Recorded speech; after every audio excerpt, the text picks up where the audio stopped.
Is a technique, या कह सके एक प्रोसेस, एक ऐसा प्रोसेस है जिसमें क्या होता है कि कोई फंक्शन आप बना रहे हो जो क्या करता है, कॉल इट सेल्फ, खुद को कॉल करता है। Then this technique provide a way to break complicated problems. Complicated means जो प्रॉब्लम्स लूप के थ्रू या अदर जो इटरेटिव स्टेटमेंट है उसके थ्रू नहीं सॉल्व हो पाते, सॉल्व हो जाते हैं लेकिन थोड़ा कॉम्प्लेक्स वे में सॉल्व होते हैं, वो प्रॉब्लम हम किसके थ्रू सॉल्व करते हैं, रिकर्सन के थ्रू, जावा रिकर्सन के थ्रू हम सॉल्व करते हैं, जो इजिली सॉल्व कर देता है। ठीक। लेकिन वो कैसे सॉल्व करता है, वो भी एक तरह से क्या होता है, कॉम्प्लिकेटेड होता है, क्योंकि उसको कई बार समझने की जरूरत पड़ती है, कई बार उसको ट्राई रन करते हो तब जाके उसको समझ पाते हो, क्योंकि वो कॉम्प्लिकेटेड प्रॉब्लम को सॉल्व कर रहा है तो उसका तरीका भी क्या होगा, कॉम्प्लिकेटेड होगा, लेकिन इजी वे में कर देता है सॉल्व, ज्यादा स्टेटमेंट आपको लिखना नहीं पड़ता। डिस्कशन में बिग डिफिकल्ट टू अंडरस्टैंड, ये सबको पता है क्योंकि ये सबसे कह सके, ये डीएसए में भी ये आता है, डेटा स्ट्रक्चर में भी, सॉल्विंग प्रॉब्लम सॉल्विंग में भी इसका यूज किया जाता है रिकर्सन का। कुछ डिफिकल्ट होता है, डिफिकल्ट इसलिए होता है क्योंकि इसको कई बार प्रैक्टिकल की जरूरत पड़ती है, तब जाके हम कहीं जाके इसको समझ पाते हैं, इसके प्रोसेस को समझ पाते हैं, कई क्वेश्चन सॉल्व करते हैं तब जाके इसको समझ पाते हैं, क्योंकि एक क्वेश्चन या एक एक्सरसाइज अगर किया रिकर्सन का तो नहीं समझ में आएगा जब तक हम 10 क्वेश्चन सॉल्व नहीं कर पाते, और 10 क्वेश्चन के उसके प्रोसेस कैसे हुए, कैसे वो सॉल्व कर रहा है, वो भी समझना होता है, तब जाके समझ में आता है कहीं जाके कि रिकर्सन वर्क कैसे कर। ठीक है।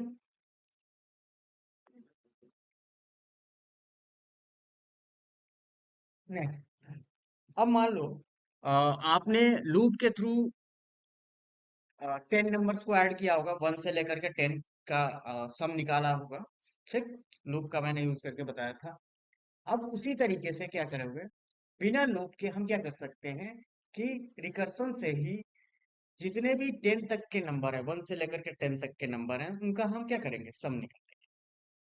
और उस सम निकालने का तरीका क्या होगा, हम यहाँ पे डिफाइन कर लें।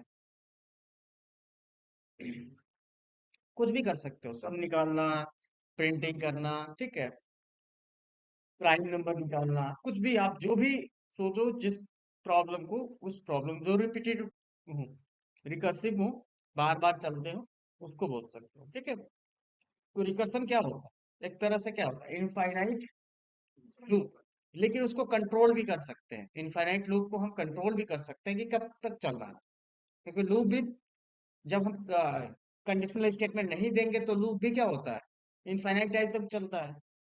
अगर कंडीशन गलत हो तो क्या होता है, इनफाइनाइट टाइम तक चलता है। अगर इंक्रीमेंट की जगह डिक्रीमेंट करें तब भी इनफाइनाइट टाइम तक चलेगा। तो हमको क्या करता है, करना पड़ेगा उसको, एक तरह से कंट्रोल करना पड़ेगा लूप को। अब आते हैं कुछ प्रोजेक्ट्स यहाँ पे बना लेते हैं रिकर्सन के, जावा रिकर्सन, यहाँ पे फाइल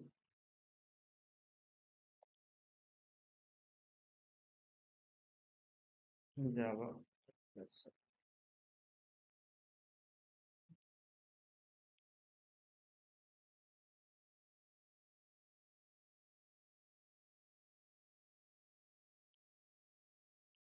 पैकेज बना लेना है यहाँ पे, कॉम डॉट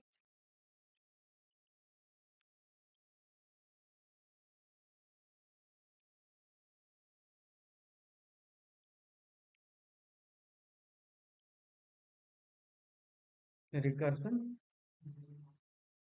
सम, ठीक, क्लास का नाम ले लिए, और ये मेन फंक्शन। ठीक। अब इसके अंदर मुझे एक ऐसा फंक्शन बनाना है जो रिकर्सिवली खुद को कॉल करता रहे, और उससे हमको क्या करना है कि 1 से लेकर के 10 तक के नंबर को क्या करना है, ऐड करना। तो हमको करना क्या होगा, यहाँ पे उस फंक्शन को पब्लिक रख लेते हैं, स्टैटिक रख लेते हैं, और किस टाइप का, इंटीजर रिटर्न टाइप रहेगा, किस टाइप का, इंटीजर रिटर्न टाइप होगा। एंड देन मैं लिख दूंगा यहाँ पे ऐड, या ऐड डिफाइन कर लो, और उसमें यहाँ पे मैं लिख दिया int N, okay.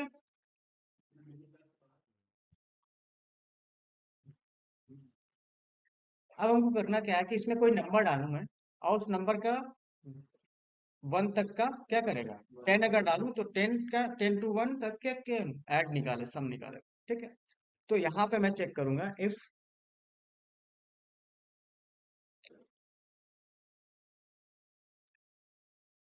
N is greater than क्या, 0। जब तक ग्रेटर देन 0 रहेगा तो क्या करना है मुझे, हम्म, इफ एन, जो एन वैल्यू डाल रहा हूं वो ग्रेटर देन अगर 0 है, तो क्या होगा, मुझे रिपीट करते रहना है फंक्शन को, रिकॉल। तो उसी में मैं ऐड को, उसी फंक्शन को कॉल करता हूँ जो फंक्शन मैंने बनाया है। और फिर क्या पास करूंगा मैं, -1। और यहाँ पे इसके पहले मैं लिख दूंगा रिटर्न। मतलब उस फंक्शन में -1 करके वो रिटर्न कर देगा, लेकिन यहाँ पे एक चीज और, मुझे n प्लस करना होगा। जो पहले से n होगा उसमें n-1 करके वो ऐड होगा चला। जैसे 10 है तो नेक्स्ट टाइम 9, 8, 7, इस तरीके से वो क्या होगा, रिकर्सिवली चलता रहेगा जब तक वो 0 ना हो जाए नंबर। ठीक। एंड देन जैसे ही 0 होता है तो एल्स में जाओगे। इसकी जरूरत नहीं, सिंगल स्टेटमेंट लिखने के लिए स्टार्ट और क्लोज करने की जरूरत नहीं पड़ती है। तो यहाँ पे मैंने लिख दिया रिटर्न 0, और लास्ट में 0 ऐड करोगे तो कोई फर्क पड़ेगा नंबर में। तो लास्ट में मैंने कहा जैसे कंडीशन है 0 ऐड करके बता जाएगा। ठीक है। तो ये हो गया। अब मुझे यहाँ पे प्रिंट करना हो किसी भी नंबर का 1 से लेकर के उस नंबर तक का ऐड, तो मुझे बस यहाँ पे कॉल करना होगा, रिकॉल करना होगा। मैंने लिख दिया ऐड, और मैंने लिखा 5, 5 तक, 1 से लेकर के 5 तक के नंबर को क्या करना है, ऐड करके मुझे प्रिंट करना है। तो मैं रन करता हूँ। तो आउटपुट क्या मिला, 15।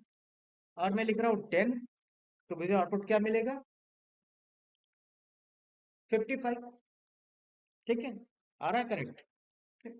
तो इस तरीके से ये काम कर रहा है, बिना लूप के हमने किसी भी रेंज के नंबर को क्या किया, ऐड किया। हाँ बोलो।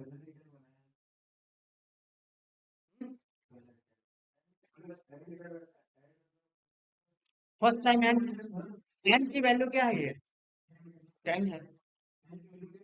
हम्म।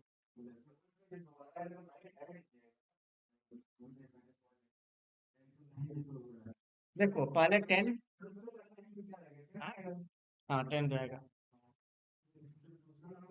तो, तो देखो 10 + 9 हो गया 19, तो 19 हो गया वो। और नेक्स्ट 8 आएगा, तो 8 जो आएगा तो कि यहाँ पे क्या होगा आपका, फिर वो आगे की वो ऐड ऑन करता जा रहा है।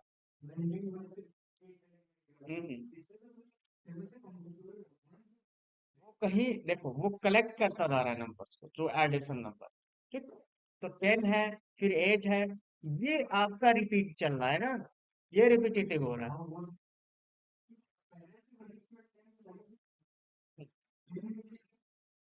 10 के बाद जो हो रहा है रिपीट हो रहा है, फिर ये जाएंगे तो क्या होगा, n-1 करके जो रिटर्न होगा, फिर ये आपका n हो जाएगा। मतलब कि जब ये n-1 करोगे, फर्स्ट टाइम 10 डाल रहे हो ना, तो 10 डालोगे तो क्या होगा, ये 10 होगा।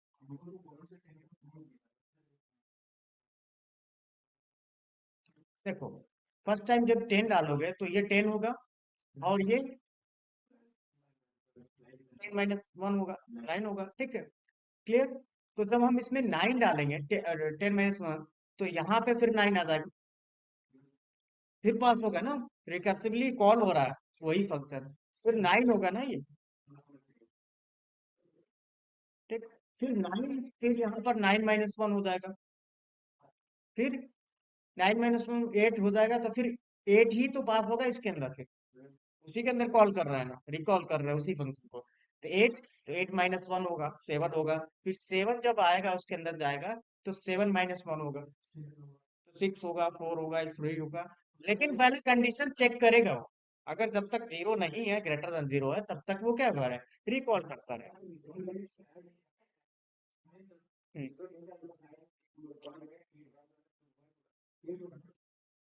हम्म। तरीके से आपका वो कलेक्ट करता जाता है एडिशन। उसी तरीके से आप क्या कर सकते हो, फैक्टोरियल निकाल सकते हो। रिकर्सिवली चेंज होता रहेगा ना। जैसे कि हमारा कैसे होगा, यहाँ पे फर्स्ट टाइम क्या होगा, 10 ऐड हो रहा है, फिर प्लस 10 -1 ऐड होगा, समझे, ऐसे हो रहा है। फिर प्लस क्या होगा, 9 - 1 ऐड होगा, फिर प्लस 8 - 1, फिर प्लस, मतलब इस तरीके से कहोगे तो यहाँ पे ऐसे कर सकते हो, इसको थोड़ा सिंप्लीफाई कर दो। 9 + 8 + 7 और 6 + 5 + 4 और +3 4 होगा, और +3 + 2 + 1 और प्लस लास्ट में 0 रिटर्न कर रहा है, लास्ट में ये वाला, ठीक, और वही बंद हो जाएगा। और इक्वल क्या होगा ये,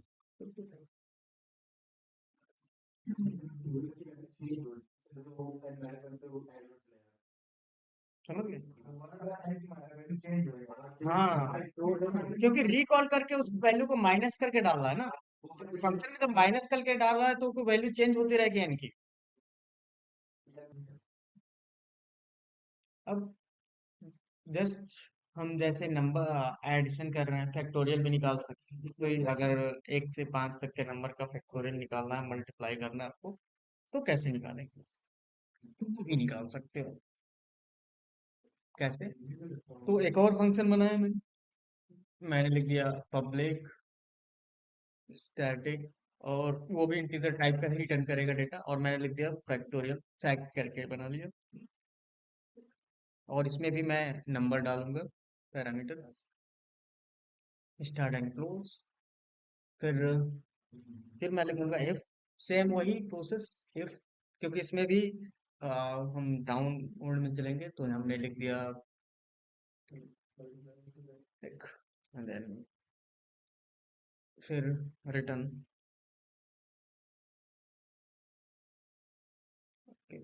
और यहाँ पे मैं लिखूंगा एन मल्टीप्लाई फैक्ट, और क्या लिखूंगा मैं, n - 1, और लास्ट में एल्स में 0 रिटर्न ना करके मैं क्या रिटर्न करूंगा, कौन बताएगा।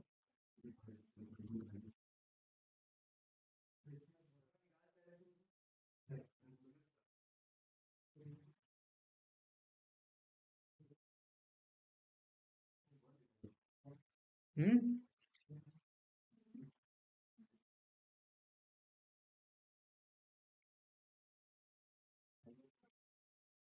और तब यहाँ पे >1 कर दो, क्योंकि 1 से ही लास्ट में मल्टीप्लाई हो ही रहा है, तो >1 कर दो, ठीक।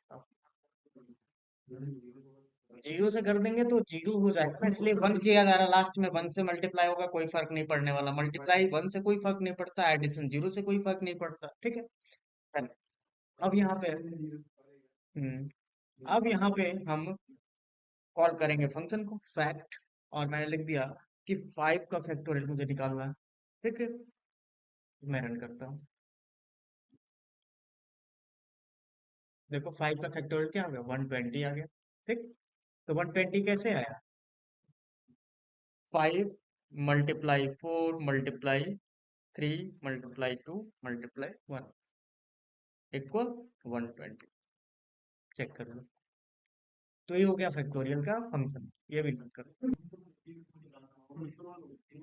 देखो उसमें लॉजिक चेंज हो जाएगा, अगर आपने दिया 10 तो ये बाय डिफॉल्ट 1 से ले रहा है, ठीक। तो आपको रेंज देना हो तो लॉजिक चेंज हो जाएगा। अब उसके लिए हम अलग फंक्शन बना लेते हैं, सेपरेट फंक्शन, क्योंकि उसका लॉजिक अलग होगा। तो मान लो फैक्टोरियल मुझे क्या सम निकालना हो, तो फैक्टोरियल में तो क्या, वो हमेशा 1 से ही लेता है, ठीक। सम में हम रेंज दे सकते हैं कि इसने बीच के इतने नंबर को हमको सम निकालना है सर, और 10 से लेकर के 20 के बीच में हमको सम निकालना, नंबर्स के सम निकालने, ठीक। तो वो हम निकाल सकते हैं यहाँ पे। तो क्या करूंगा मैं, एक, हाँ, एक और मैं फंक्शन बना लूंगा, और मैं लिख दूंगा यहाँ पे and, and start and comma and, and, दो मैं पैरामीटर दूंगा यहाँ पे, एंड पॉइंट और स्टार्ट पॉइंट। ठीक है, कि कहाँ से स्टार्ट, रेंज। ठीक है, तो हमको लॉजिक अब डिफाइन करना होगा। अब देखो, तो जो हमारा एंड पॉइंट होगा वही नंबर होगा ना, वही नंबर होगा ना। तो मैं लिख दूंगा यहाँ पे if and, if and equal greater than zero. बोलो क्या हुआ।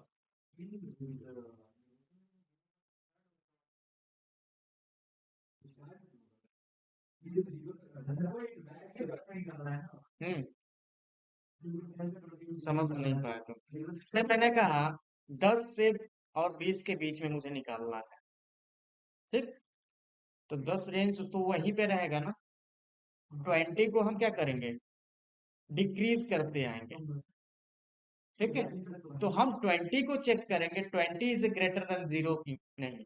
तो वही चेक कर रहा हूं मैं, and is greater than zero या नहीं। जब तक and is greater than zero रहेगा तब तक उसको क्या करूंगा, डिक्रीज करूंगा। तो ग्रेटर देन जीरो नहीं, ग्रेटर देन क्या, स्टार्ट हो जाएगा। ठीक, क्लियर, यहाँ पे स्टार्ट हो जाएगा। अब समझ गया, लॉजिक हमारा चेंज हो गया। जो हम जीरो कर रहे हैं तो वो आप क्या, ग्रेटर देन इक्वल स्टार्ट कर दोगे आप, इक्वल स्टार्ट कर दोगे, क्योंकि उसके इक्वल लिखना है आपको। ठीक है, जब तक इक्वल है। देन अब क्या है कि यहाँ पे आप क्या ऐड करोगे, जो नंबर है। तो जो नंबर क्या है आपका, एंड है। तो मैं एंड को यहाँ पे डालूंगा, और यहाँ पे एंड माइनस। हम स्टार्ट को केवल रेंज के लिए रख रहे हैं। ठीक, और ये आपका ऐड हो जाएगा बस। अब यहाँ पे हम अप्लाई करें, बस लॉजिक थोड़ा सा हमारा चेंज हो गया, बाकी तो सब वही था ना, तरीका वही था। अब मैं यहाँ पे लिखता हूँ ऐड, और अब देखो ऐड में, अब देखो ऐड हमारा ओवरलोड हो गया फंक्शन, ओवरलोडिंग का भी यूज कर लिया मैंने यहाँ पे। सेम नेम से फंक्शन है ऐड, एक में इंट एन पैरामीटर है और एक में इंट स्टार्ट और इंट एंड है। एक ही नेम से दो फंक्शन हमारे पास। ठीक है, क्लियर। अब आते हैं, हम इस स्टार्ट और एंड वाले को यूज करते हैं, और मैंने दिया क्या, 11 to 15, क्या, 11 to 15। अब आप ऐड करके चेक कर लो कि हमारा रिजल्ट सही आ रहा है कि नहीं।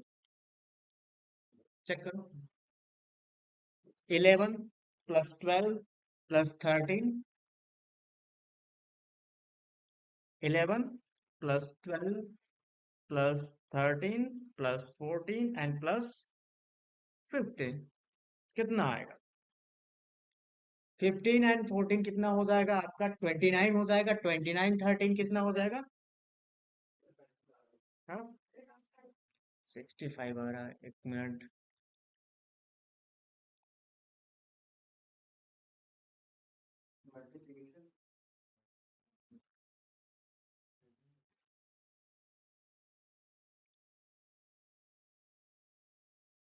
क्या कर रहे हो, मल्टीप्लीकेशन कर रहे हो।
गलत आ रहा। हम्म। 6 6 4 आपका 10 10 15 5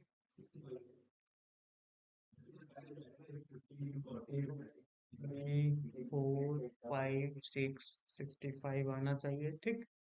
और आ रहा है हमारा 120। तो इसमें कुछ गलत है, मैं बता रहा हूँ।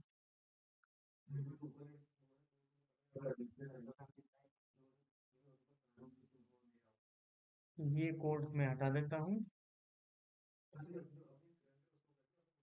ओह, उस फंक्शन को रख रहा है, रिकॉल कर रहा है। अरे हमने गलती क्या, अरे गलती क्या की है, देखो। गलती ये की है, इंड -1 किया हुआ है, ठीक। और यहाँ पे हमको हमने स्टार्ट पास नहीं किया। सही था, हमारा कोड सही था। बस हमने एक गलती की है, क्योंकि ये दो पैरामीटर वाले को कॉल करना था ना। एक पैरामीटर वाले को कॉल कर दिया तो ये वाला आ रहा था, ठीक, हमेशा। तो आप, क्योंकि हमारा जो ये एडिशन है, ये रेंज वाला एडिशन है, तो इसमें स्टार्ट और इंड, इंड स्टार्ट वही रहेगा, बस इंड को माइनस करते जाना, ठीक है। स्टार्ट पॉइंट वही रहेगा। अब आते हैं, अब रन करते हैं, तो हमारा आना चाहिए क्या, 65 आना चाहिए ना। अब यहाँ पे ग्रेटर देन इक्वल कर देंगे, ठीक। वो मैं चेक करने के लिए मैंने हटा दिया था। आ गया 65। यहाँ पे हमने गलती की थी, स्टार्ट नहीं डाला था, ठीक। तो ये हो गया आपका रेंज के लिए, ये कोड आप लिख सकते हो रेंज के लिए। वही स्टार्ट है आपका 11 ही है, हमेशा 11 ही रहेगा। क्योंकि आपका क्या कर रहा है, वो हमेशा चेक कर रहा है ना, स्टार्ट से ही चेक कर रहा है।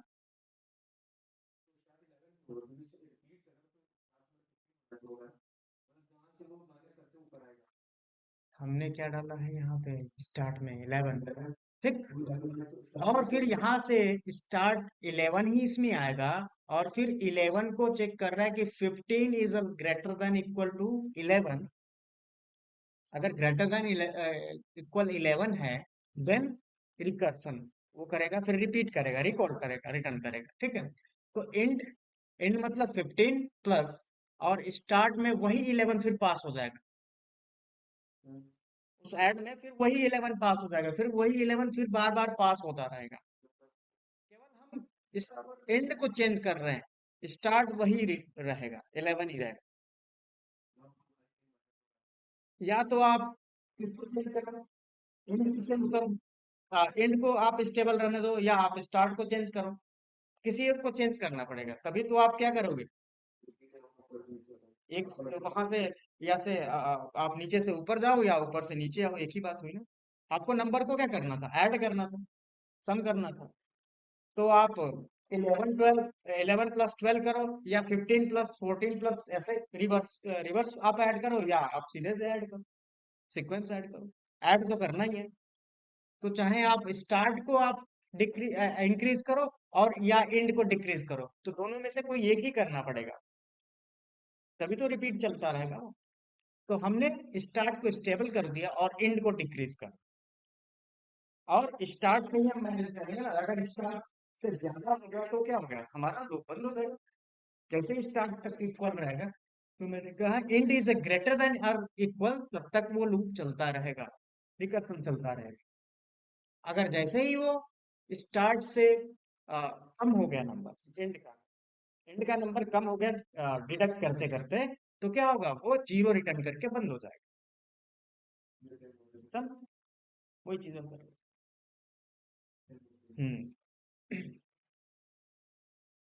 ये नोट कर लो, ये रेंज वाला हो गया आपको। बस क्वेश्चन को समझना होता है, आपका वो पैटर्न है, उसी पैटर्न पे इसको भी लिखना होता है। बस पैरामीटर थोड़ा बढ़ा दिया हमने, कंडीशन में उसको हमने फॉलो किया, रेंज वाले को स्टार्ट और एंड लगा दिया मैंने।